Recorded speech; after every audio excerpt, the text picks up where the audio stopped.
से। पर एक बार अंतर के भाव भी नहीं सुनना। अंतर्भाव? एक माँ के अंतर्भाव तो सुन। एक माँ के अंतर्भाव जब तू सुनेगा तो तुझे पता चलेगा कि क्या बोलती है एक माँ। मुझे तुझसे बात नहीं करनी है रियन। तुम ऐसे रोती रहोगी ना माँ, ऐसा लगता है सारा ब्रह्मांड ही मेरे से रूठ गया। मैया, मैं तुम्हारा लाडला बेटा हूँ ना, फिर क्यों मुझे तड़पा रही हो? मुझे जाने दो ना माँ, मेरी बात सुनो। नहीं जाने दूंगी मैं तुझे कहीं भी। क्या कमी है मेरे इस घर में, क्या कमी है मेरे इस राजमहल में जो तुझे अब ये फीके लगने लगे हैं? हाँ, इन राजमहलों में भले ही कोई कमी नहीं, पर यहाँ वो आनंद नहीं आता जो उन मुनियों के पास में है। जब से उन मुनियों के संपर्क में आया हूँ, तब से मैं सब कुछ भूल चुका। ऐसा लगता है कि उनसे कोई जन्मों जन्म का गहरा नाता है मेरा। माँ, मुझे जाने दो, मैं तुम्हारे पाँव पड़ता हूँ, मैं तुम्हारे हाथ जोड़ता हूँ, मुझे जाने दो। मैं बहुत तड़प रहा हूँ, मैं नहीं रह सकता उनके बिना। लाला, तू कहाँ जाने वन में? तू कहाँ जाने वन में? अब क्यों लगे मुँह में जाने की वन में? नहीं जाने दूंगी मैं तुझे कहीं। ऐसा मत कहो माँ। लाला रे तू तो गाठाने मन में छोड़ कहे जाने की बन में। लाला रे तू तो गाठाने मन में छोड़ कहे जाने की बन में। हठीले तू तो गाठाने मन में छोड़ कर जाने की वन में।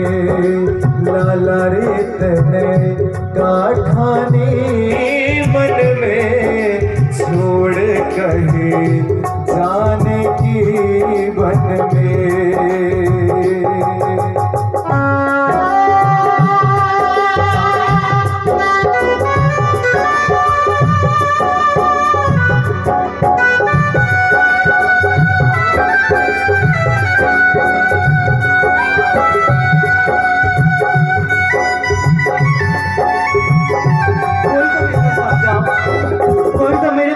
समझने का प्रयत्न करो, कोई तो मेरी माँ को आके समझाओ। भैया मुझे जाने तो। क्यों हमसे तू प्रीति तोड़े, क्यों हमसे तू प्रीति तोड़े। प्रेम स्नेह की रीति तोड़े, प्रेम स्नेह की रीति तोड़े। कह तो सही ऐसी कमी कौन सी, कह तो सही ऐसी कमी कौन सी रह गई महलन में।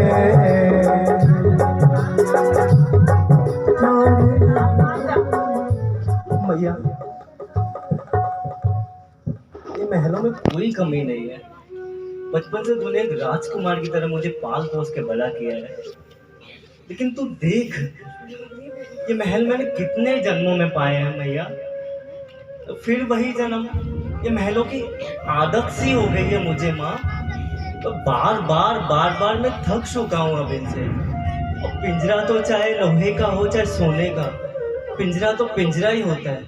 मुझे तो मुक्त गगन की उड़ान भरनी है माँ, मुझे तो साधना के गगन में उड़ान भरनी है। तुझे मेरे राजमहल अब पिंजरे लगने लगे हैं। ये क्या कह रहा है आर्यन? तू क्या कह रहा है मेरे लाल? मैया, अपने आंखों पे पड़े हुए मोह के पर्दे को बिल्कुल हटा दे माँ, और फिर गहराई से देख।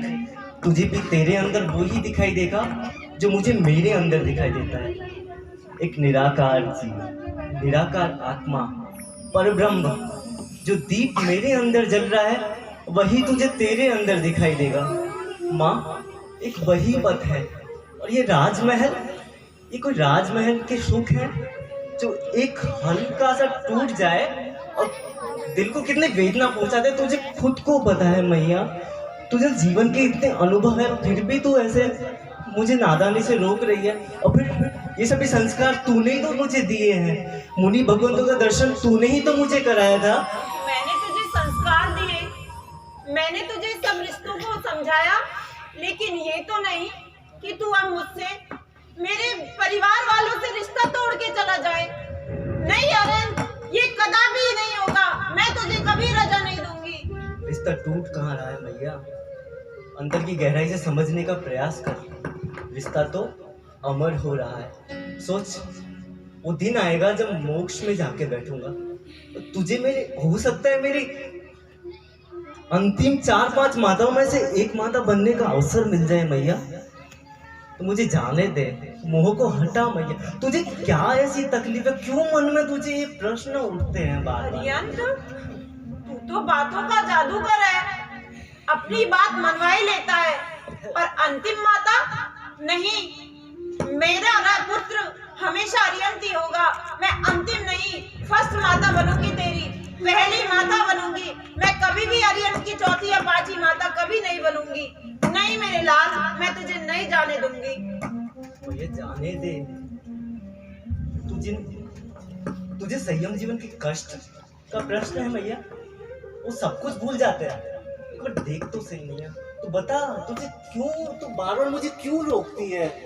तुझे पता है, जब तू छोटा था तो मैं तुझे उंगली पकड़ के चलना सिखाती थी। जब तू मेरी कोख में था तो दिन रात बस तेरा ही ख्याल मन में रहता था। कब आएगा, बेटा होगा या बेटी होगी, कब आएगा मेरा लाल, कौन आएगा। और जब तू पैदा हुआ तो एक माँ अपनी कोख से अपने बच्चे को पैदा करती है तो कितने अरमानों के साथ पालती है और सोचती है मेरा बेटा पता नहीं इंजीनियर बनेगा या डॉक्टर। लेकिन तू तो संयम पथ पर जा रहा है। मैं तुझे रजा नहीं दूंगी। जाने दे मैया। कांता बहन, कांता बहन, और आप अपने लाडले की बिल्कुल भी फिक्र मत कीजिए। आप कौन? इस सांसारिक जीवन में तो आप इसकी माँ हो, लेकिन जब ये संयम जीवन पर जाएगा तो अष्ट प्रकारी माताओं को धारण करेगा। उनमें से मैं पहली माता इरिया समिति। अच्छा जी, कहो कैसा मेरा लाल इस संयम पथ पर जाएगा और कौन उसकी रक्षा करेगा मेरे लाल की? आपने अपने लाडले को तो सिर्फ उंगली पकड़ के चलना सिखाया है, लेकिन मैं आपके लाडले को इस प्रकार चलना सिखाऊंगी कि उसके द्वारा कभी कोई हिंसा ही ना हो, किसी प्रकार के पाप कर्म का बंध ना हो।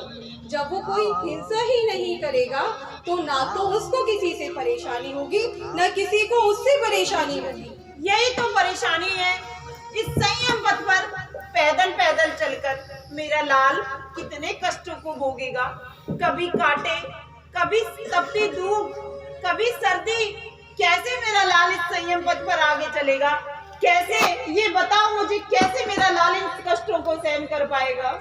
आपका लाडला इतना कमजोर नहीं है, आप उसकी चिंता मत कीजिए। जिस तरह आप इस बात को, आपकी शंका को मैं एक उदाहरण से सही करने की, आपकी शंका का समाधान करने की कोशिश करती हूँ। वो कैसे? देखिए, जब हम रास्ते पे चल रहे होते हैं, हम तो अपने रामार्ग पर सही प्रकार से चल रहे हैं, परंतु कभी कभी कोई अनियंत्रित गाड़ी आकर हमको टक्कर मार देती है तो हमें चोट लगती है ना? हाँ, बहुत चोट लगती है। उसी प्रकार जब हम हवाई जहाज से, रेलगाड़ी से या किसी पानी के जहाज से सफर कर रहे होते हैं तो हम जाने अनजाने कितने ही असंख्य जीवों की हिंसा कर देते हैं और उन सब का पाप हमको लगता है। लेकिन जब आपका लाडला पैदल चलेगा तो इस प्रकार जाने कितने असंख्य जीवों के जीवन को अभयदान प्रदान करेगा और उन जीवों की तो रक्षा करेगा ही करेगा, साथ में उसके भी भग पार लग जाएगा। इरिया समिति, आपको नमन। लेकिन मैंने मेरे बालक को, छोटा होता है जब मेरा बालक तो पहला शब्द बोलता है माँ, और उसके बाद एक माँ ही होती है जो संस्कार देती है, उसे बोलना सिखाती है। आप ही बताओ, इस संयम पथ पर मेरे लाल का एक माँ की तरह ख्याल कौन रखेगा? आप रखोगे, आप रखोगे, आप बताओ। संयम पथवर उसे कैसे कैसे लोगों से पाला पड़ेगा, कैसे कैसे बच्चों से